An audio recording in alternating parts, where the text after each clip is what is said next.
સુરત શહેરમાં રાંદેર વિસ્તારમાં રિક્ષા હટાવવાના વિવાદમાં એક વ્યક્તિ પર જીવલેણ હુમલામાં મોત.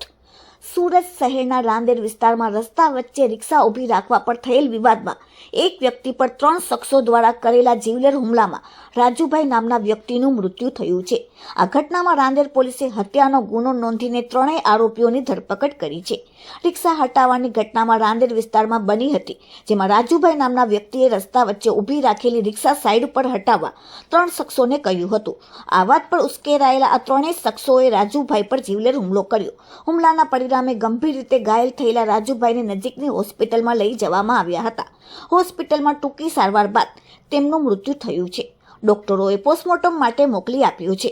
રાંદેર પોલીસે આ ઘટનાની તબક્કાવાર તપાસ શરૂ કરી છે. પોલીસે હત્યાનો ગુનો નોંધીને કાયદેસરની કાર્યવાહી હાથ ધરી છે.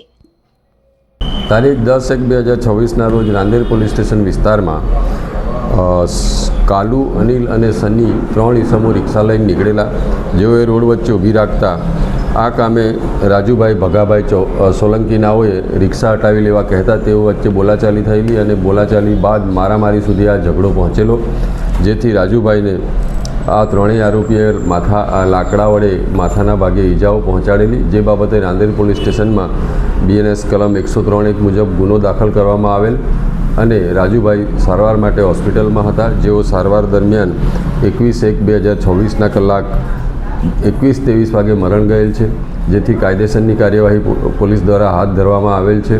આ બાબતે આજરોજ ઇન્ક્વેસ્ટ પંચનામું પણ ભરવામાં આવેલ છે અને આ 3 આરોપીઓની અગાઉ ધરપકડ કરી હાલ તેઓ જ્યુડિશિયલ કસ્ટડીમાં છે. સર, આરોપીઓનો કઈ ગુનાહિત ઇતિહાસ?